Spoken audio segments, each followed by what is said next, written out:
হরে কৃষ্ণ, রাধে রাধে। তোমরা সকলে কেমন আছো? আজ দেখো আমাদের এখানে প্রচণ্ড ঠান্ডা পড়েছে, চারিদিক দেখো কত কুয়াশা। এখন কিন্তু 9টা বাজছে। তোমরা চারিদিকটা দেখলেই বুঝতে পারবে চারিদিকটা কেমন অবস্থা, একদম কুয়াশায় ভর্তি। গোপুননি দেখো এখানে সেজে গুজে বসে আছে, ওদেরকে আমি সাজিয়ে গুজিয়ে আগে বসিয়ে দিয়েছি। এবার আমি চলে এসেছি ওপরে। দেখো আমাদের ছাদ বাগানে কত ফুল ফুটেছে, গাঁদা ফুল, এদিকে আরও অনেক গাছ রয়েছে, যার জন্য কিছু ফুল তুলবো এখান থেকে। দেখো আমি এখানে কিছু ফুল তুলে নিয়ে চলে এসেছি, আরও ফুল তুলবো, কারণ আজ আমি যাবো একটু মন্দিরে আমাদের এখানে, কারণ হচ্ছে সামনে আমার দাদার বিয়ে, তাই কালকে কার্ড চলে এসেছে, তাই গাছে গোপালের কাছে কার্ড দিলাম।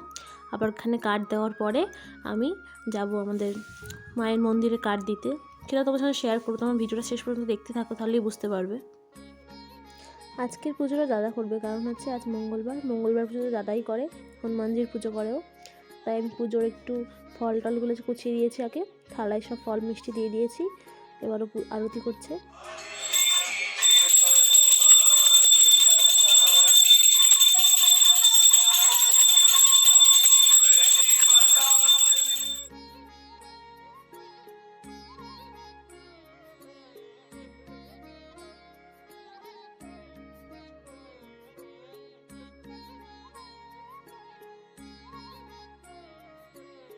দাদা পুজো করছিল আর আমি এদিকে চলে এসেছি মায়ের মন্দিরে, কারণ ওদিকে বেশিক্ষণ থাকতে গেলে এখানে মন্দিরে পুজো দিতে দেরি হয়ে যাবে।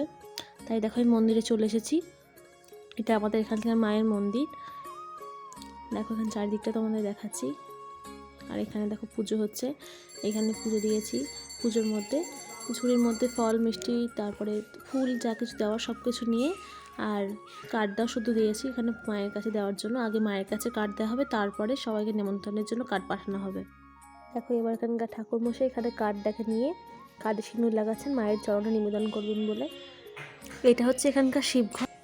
এরই মধ্যে আমার পুজো দেওয়া হয়ে গেছে, তাই এবার আমি যাচ্ছি বাড়ি ফিরে। দেখা হবে আবার নতুন একটা ব্লগে। তোমরা সকলে ভালো থেকো। আজকের মতো এই পর্যন্তই। রাধে রাধে।